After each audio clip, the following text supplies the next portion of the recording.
is continuing from the Donna Brazile bombshells on the DNC and Hillary Clinton. Our next guest, former Rhode Island Governor and Democratic presidential candidate Lincoln Chafee, had a bird's eye view of what was happening in the DNC when he was running for the Democratic nomination. So, Governor, thank you, first of all, for being here. We appreciate it. Did you see what so upset Donna Brazile about what was happening with Hillary Clinton's kind of takeover of the DNC before she was a nominee? Well, 3 cheers for Donna Brazile. I like a truth teller. And yes, absolutely. There were only 4 of us that dared challenge Hillary Clinton for the nomination. And we always thought that the fix was in with the DNC. I know I felt that way through the whole course of it. And then even getting into some of the mainstream media. Boy, good for you. By the way, a lot of Democrats are kind of falling behind the Clinton machine, which is a very powerful political machine in American history.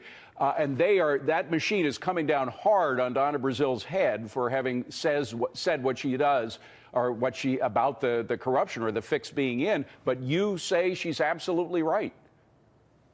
Oh, yes. And it's been a year since the election, and the Clinton people just haven't looked in the mirror over the course of this year. They've been blaming the Russians and everybody else, blaming Senator Sanders. They've got to look in the mirror and say, how could we, as the Clinton campaign, lose to a seemingly unelectable man? Donald Trump had never held elective office. Not even as a governor, a senator, a congressman, a councilman, never held elective office, and she lost to him. And they've got to look in the mirror and say, what did we do wrong, rather than striking out and beating up on Donna Brazile, a truth teller. Well, you brought up the Russians, and in fact, as we found out from Donna Brazile's book, Hillary Clinton's campaign had a lot of control over the financing of the DNC, and we now know that the DNC helped fund this Fusion GPS project to get the Trump dossier, which relied on a lot of Russian sources. I'm just wondering, Hillary says, I didn't know anything about it, even though it was millions of dollars that they spent on Fusion GPS and the Trump dossier. Do you believe Hillary when she says she knew nothing at all about the financing of Fusion GPS? Well, this will all sort out, but I've always felt that this had very, very little influence on the election. You can find me 10 people in Wisconsin that voted for Donald Trump or for Hillary Clinton because of the Russians. I just don't think you'll find them.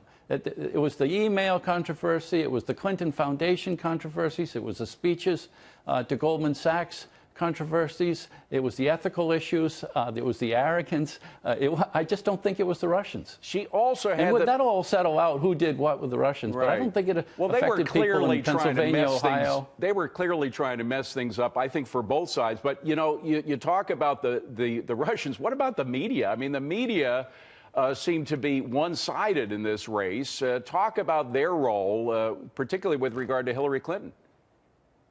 Well, again, there were only 4 of us that dared challenge her, and I know from my experience, I was never invited on any of the Sunday shows to either share my views or to get beat up. I wasn't even invited on. And then finally, when we had the debate, I got 8 minutes out of 2 hours. And the moderator was always kind of rabbit punching me and talking over me as I tried to answer my questions. I just thought the fix was in right all the way through, and I applaud Donna Brazile. Was that the debate where Donna Brazile apparently gave some of the questions in advance to the Hillary campaign? I believe it was a subsequent debate, David, where some of the leaked emails showed that she had done that. Because, and that makes my point again. Yeah. That makes my point also. Well, the Hillary camp now is using that as an example why not to believe what Donna Brazile says about them. Even though, obviously, Donna Brazile, if that story is true, she was trying to help the Hillary campaign. Well, I'm sure if you invite Senator Webb or his people, or some of Senator Sanders' people or Governor O'Malley's people, they'll say the same thing. They'll support, from their experience, how the DNC was weighted towards Senator Clinton. There's no doubt about that. One thing that Donna Brazile says in her book is that she didn't see anything illegal. It was a lot of improper activity going on, but nothing specifically illegal. Did you see anything that you would consider to be illegal in what the Clinton campaign did?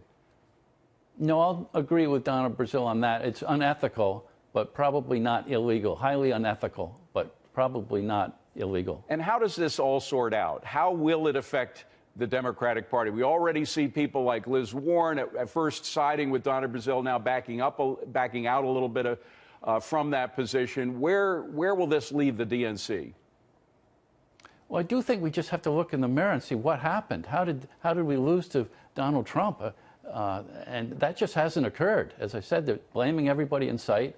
I think everybody's got to come together and say, what did we do wrong?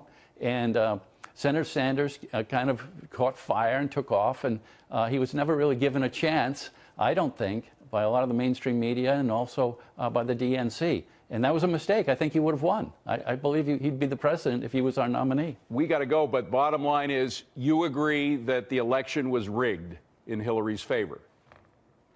Oh, yes. I agree with Donna Brazile on that, and I applaud her for sharing her experiences. I lived it, David. I was, for a short time anyway, out there, and I agree with what she's saying. Governor Lincoln Chafee, thank you very much for being with us. We appreciate it. Thank you, David.